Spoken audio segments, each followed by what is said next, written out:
Honestly, I didn't take the GRE because I was afraid of it. Mabuhay! This is Jhenny with an H. So we are on our first week of OT classes, and so far it's been fun. We actually did paper folding or origami and peanut butter jelly sandwich making, and break down the steps in our occupation-based activity analysis class. It was an awesome experience. We get to eat while in class. So yeah, as you can see on the title, I'm going to talk about how I got into occupational therapy school. I am Filipino. Originally, I was actually from Philippines. I was born and raised in Manila, well, Rizal, but still part of Metro Manila. We moved here when I was 17. I was already a teenager. I already had my life there. I just graduated from high school and I'm about to start college, but I had to leave everything and go with my family here in the US. It was a little bit depressing because I already had my friends there and I had to start a whole new life. But after a while, you adjust and you learn how to adapt. It was actually a blessing that we are here. However, when I was 21, I was sad to see my friends and classmates graduating in college, getting their degrees, because in the Philippines, school system is a little different. Everyone goes to college straight out from high school. So at 21, you're expected to finish with a bachelor's degree. Although I'm so happy for them, but it's sad that I'm still here when I was 21 and don't have a bachelor's degree. I got my bachelor's when I was 25. It makes you realize that everyone has their own pace. Do not compare yourself to others because it is your life. You make your own decision. Don't worry, I know I'm wearing corporate attire today because we took our class photo. You don't always wear corporate or business casual attire in school. You can just wear regular jeans, shirt, and Converse or tennis shoes to class. It's just I am wearing nice clothes today, might as well vlog. But yeah, when I got here, I was 17, so they wanted me to go back to high school, which I should have done because it would have made my transition smoother, but I didn't. I went straight to college. I showed them my diploma and they accepted me at the community college. It was a total culture shock for me because I am used to going to school with people of my age, but when I first went to the community college, I saw a lot of people from different age groups, different races, different attitude, personality, and so forth and so on. It was a little adjustment, but I was able to do good and meet new friends and adapt in the US system. But when I started, since I left Philippines and I wanted to major in HRM, which is hotel and restaurant management or culinary arts, I didn't know what to do because new life, different school system. And yeah, my parents, just like other Filipino parents, or most or some Filipino parents, wanted me to become a nurse. I know it's a stereotype, but it's somehow true. So I took prerequisite classes for the nursing program according to what my advisor told me, which is I recommend take the easy classes first for your first semester or first quarter to adjust and figure out your study habits. Because on my first semester, my advisor told me to take intermediate algebra and college writing and anatomy together since she knows that I'm going to go for nursing. And it was hard knowing that I haven't found out my study strategy or techniques yet. I've never failed a class, but during my first, second, and third year in college, I was a B student, sometimes C, and I was engaged in a lot of extracurricular activities, clubs, band. I would go out with my friends a lot.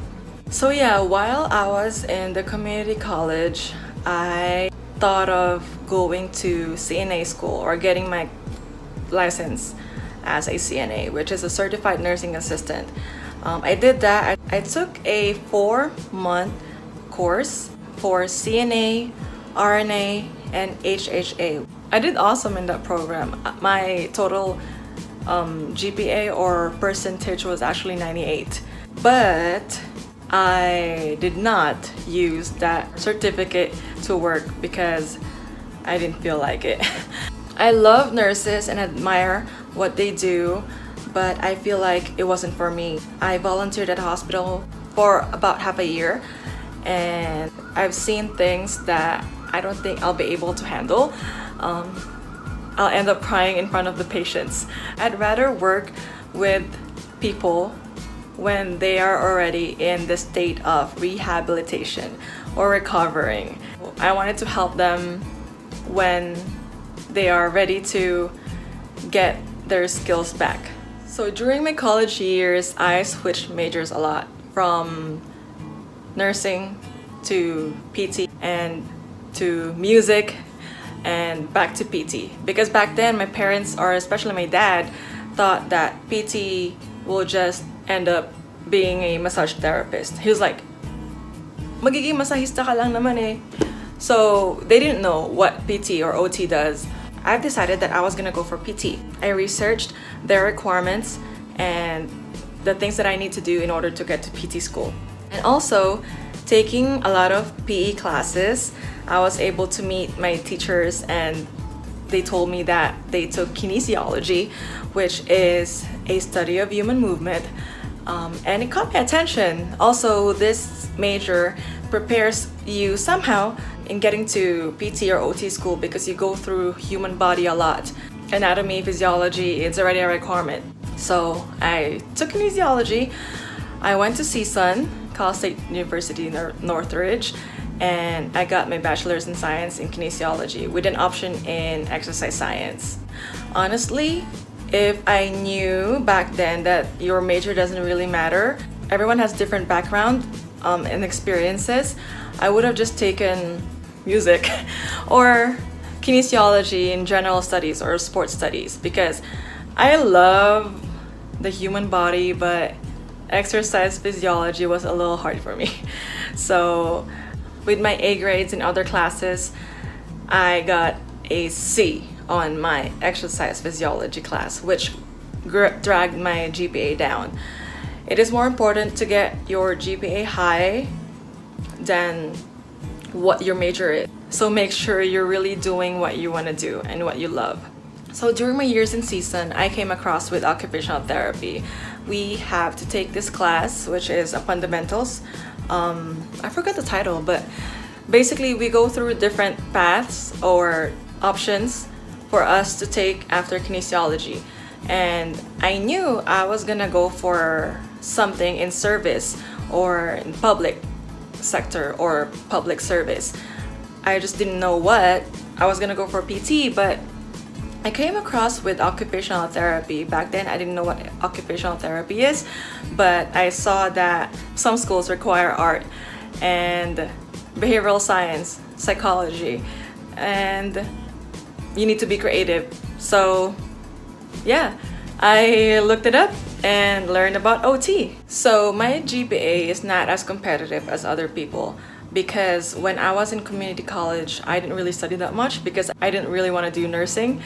When I transferred to CSUN, that's when I really took the time to study and get those A's. But it was a little late for me to raise it, so yeah, I mean, my GPA is above the minimum requirement for grad school, but it's not as competitive. And most PT schools require, well, they'll tell you that they require 3.0, but everyone or most people that apply have at least 3.5 or 3.8 GPA. So I would say, while you're still in the early process of figuring out what you want to do, make sure to really study and get those A's in all your classes in order for you to get into a program. because some schools don't even do interviews. They only look at your GPA. So if your credentials are not impressive on paper, you have a lower chance. So while I was in season, I would also work at Parks and Recs, and I would also volunteer in the hospitals to get my experience and hours for occupational therapy. Make sure you get your hours done. Some schools only require 20, some 40, some 80, but I recommend getting at least 100. It sounds a lot, but time flies really fast, and if you enjoy what you love, it doesn't really matter. So get those experience out of the way and make sure that you really want to go for occupational therapy.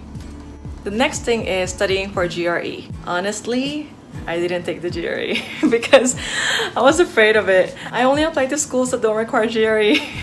I did sign up for it, but I chickened out and canceled like the month before the test. I lost $150 or like 100 something, half of the fee. However, if you really have a dream school and they require GRE, make sure to study for it and make sure to get scores that are above average, way above average, and to give you a more chance in getting to that school.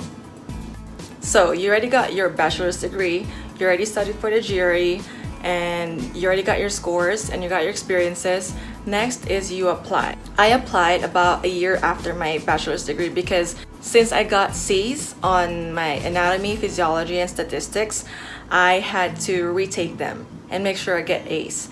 The first year I applied, I didn't retake anatomy and physio yet, so I got rejected twice. One from this school and then one from the other school. But if you get rejected or denied, don't lose hope. Make sure to keep in touch with the admissions committee. Some schools don't give you a chance to get feedback, but my school, they're really nice because I really knew that she or they looked at my transcript and told me, oh, you have to retake anatomy and physiology or retake statistics to get a better chance in getting in the program. So keep in contact with the admissions committee. You have to network and show them that you really want to get into that school. Also, the second year after bachelor's, I got a job as a rehab tech and wellness coordinator. So I was able to work with individuals or seniors in an assisted living and independent living facility. Having that gives me a better chance because I have the experience. So yeah, get those experience and get good grades. So after retaking all the classes that I need to and getting A's and all the prerequisites and getting the experience, I applied again, and this time I was able to get an interview. For this school that I really wanted to go to, they require video interview. And as you can see, I love making videos, so I was so happy to know that they're gonna do that. So I poured my heart out in that video. I was only given 48 hours to create it, and I made sure that I stand out, hopefully, and show my creative side. I even included pictures and some clips from my experiences, and I even played the guitar at the end. If you go to my channel, the first video that you're gonna see is my interview video, and yeah, I love the process and I really enjoyed doing that. So I turned in my application in December and didn't hear from them until the end of January. I was already losing hope. It was the longest month for me because I've been waiting for their email, but I haven't heard anything from them. While I was applying to this school, I was also applying to the other one and I didn't get in. Good thing I didn't get in. I am so happy that I get into this school. We have the resources and support system that we have in order to succeed in the program. January, I got my acceptance letter and I was so happy. I got in. If you get rejected or denied the first time, do not lose hope. Try again. The second time, try again. If you really want to be an OT, you really have to work hard for it. If you didn't have good grades, but you really want to be an OT, retake those classes. No matter how long it will take, If you really want something, you work for it. I was already losing hope around second year after bachelor's, and it was depressing to the point that I didn't know what to do with my life, and I was stuck. But even though you're stuck, still work on small steps in achieving your bigger goals. And finally, make sure you network. Keep in touch with your classmates, colleagues, friends, professors. It will be awesome for you to have them when you need your referral letter or reference letter. It depends on the school, but for mine is 2 OT and 1 professional. So I have my anatomy professor write me a recommendation letter and 2 OTs from where I work. Because we even have this saying, which I don't completely believe because it's unfair, but it's pretty much true. It goes like, it's not about what you know, it's about who you know. If you like this video and you find it informative, make sure to give it a thumbs up and also watch my other vlogs. We are already in week 8 and yeah, it's been fun. A lot of readings and assignments, but it's doable. You just have to manage your time wisely. Also, don't forget to subscribe on my channel, click that red button to get updates regarding my journey or our journey in OT school. If you have any questions or if you have topics that you want me to discuss, leave a comment down below. Also, if you have friends or family members that are interested in going to PT, OT, or kinesiology or grad school, feel free to share this video to them. Salamat!